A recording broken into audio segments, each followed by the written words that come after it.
ഏവർക്കും ഒരിക്കൽ കൂടി അബിക ടോക്സ് ആൻഡ് മ്യൂസിക് ചാനലിന്റെ മറ്റൊരു വീഡിയോയിലേക്ക് സ്വാഗതം.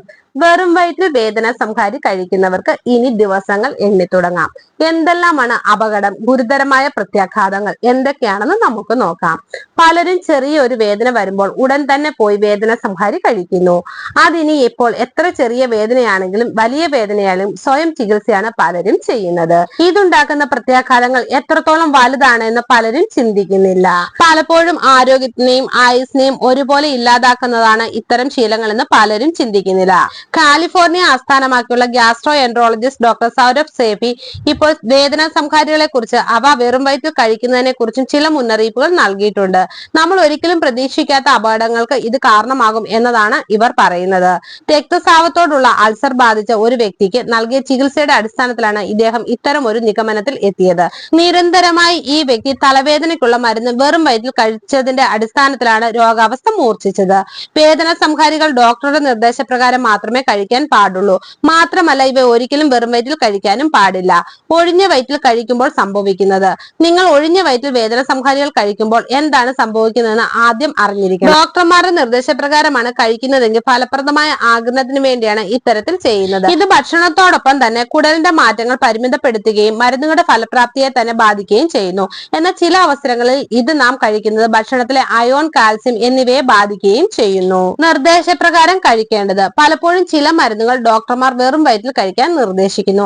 അതിൽ ആന്റിബയോട്ടിക്കുകൾ, ആസ്മ മരുന്നുകൾ, ആർത്രൈറ്റിസ് മരുന്നുകൾ എന്നിവയെല്ലാം ഉണ്ടായിരിക്കും. എന്നാൽ വേദന സംഹാരികളായ ചില മരുന്നുകൾ കഴിക്കുമ്പോൾ അത് വയറ്റിൽ പ്രകോപനം ഉണ്ടാക്കുന്നു. ചിലരിൽ വയറ്റിലെ പാളിയിൽ രക്തസ്രാവം ഉണ്ടാകുന്നതിലേക്ക് വരെ നയിച്ചേക്കാം. ഇത് പലപ്പോഴും വയറ്റിലെ ആസിഡിന്റെ ഉൽപാദനം കുറയ്ക്കുകയും മ്യൂക്കസ് ഉൽപാദനം വർദ്ധിപ്പിക്കുകയും ചെയ്യുന്നു.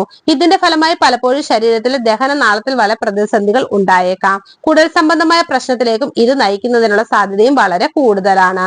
മറ്റ് ആരോഗ്യ പ്രശ്നങ്ങൾ.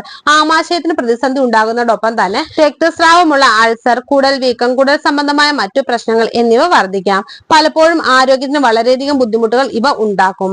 പ്രായമായവരിലും കുട്ടികളിലും ഇതിൽ സാധ്യതയും പാർശ്വഫലങ്ങളും വളരെ കൂടുതലായിരിക്കും. അതുകൊണ്ട് തന്നെ വളരെയധികം ശ്രദ്ധിക്കേണ്ടതായി വരുന്നു. ഒരു കാരണവശാലും വെറും വയറ്റിൽ ഡോക്ടറുടെ കൃത്യമായ നിർദ്ദേശമില്ലാതെ വേദനാ സംഹാരികൾ കഴിക്കരുത്. മറ്റു പാർശ്വഫലങ്ങൾ. കുടലിലുണ്ടാകുന്ന പ്രതിസന്ധികളല്ലാതെ മറ്റു ചില പാർശ്വഫലങ്ങളും ഇതിന്റെ ഫലമായി സംഭവിക്കാം. നെഞ്ചരിച്ചിൽ, ഛർദി, ഓക്കാനം, രക്തസ്രാവം, വയറിളക്കം, മലബന്ധം, വയറ് വീർത്തു വരുന്നത് പോലെ തോന്നുക, വായുവിന്റെ അസ്വസ്ഥതകൾ, ഗ്യാസ് തുടങ്ങിയ പ്രതിസന്ധികൾ ഉണ്ടാകുന്നു. ഇത്തരം കാര്യങ്ങളെയെല്ലാം തന്നെ ഗുരുതരാവസ്ഥയിലേക്ക് നയിക്കുന്നതാണ് എന്ന കാര്യത്തിലും സംശയം വേണ്ട. അപകടകരമായ അവസ്ഥകൾ പലപ്പോഴും നിങ്ങൾ ഉണ്ടാക്കിയേക്കാം. ലഘുഭക്ഷണം നിർബന്ധം. ഏതെങ്കിലും തരത്തിൽ വേദന സംഹാരികൾ കഴിക്കുന്നതിന് മുമ്പായി ലഘുഭക്ഷണം നിർബന്ധമാക്കണം. വയറ് നിറച്ച് ഭക്ഷണം കഴിക്കേണ്ട ആവശ്യകത ഇല്ലെന്നാണ് ഡോക്ടർമാർ പറയുന്നത്. എന്നാൽ ചെറിയ അളവിൽ ഭക്ഷണം കഴിച്ചിരിക്കണം. ഇത് ആമാശയത്തിലെ ആസിഡിന്റെ സന്തുലിതാവസ്ഥയ്ക്ക് കാരണമാകുന്നു. കൂടാതെ അസ്വസ്ഥതകൾ തടയുന്നതിനും സഹായിക്കുന്നു. നട്ട്സ്, കുതിർത്ത ബദാം, ആപ്പിൾ, പിയർ അല്ലെങ്കിൽ വാഴപ്പഴം പോലെയുള്ളവ, ഒരു ഗ്ലാസ് പാല് എന്നിവ കഴിക്കാവുന്നതാണ്. ഇനിയെങ്കിലും വെറും വയറ്റിൽ വേദന സംഹാരികൾ കഴിക്കരുതേ. ഈ വീഡിയോ പൊതുജനങ്ങൾക്കായി ഷെയർ ചെയ്യുക. നിങ്ങൾക്ക് ഈ വീഡിയോ ഇഷ്ടമായ ലൈക്ക് ചെയ്യുക, ഷെയർ ചെയ്യുക, എന്റെ ചാനൽ സബ്സ്ക്രൈബ് ചെയ്യുക. മറ്റൊരു വീഡിയോയുമായി വീണ്ടും കാണാം. ബൈ. Thank you.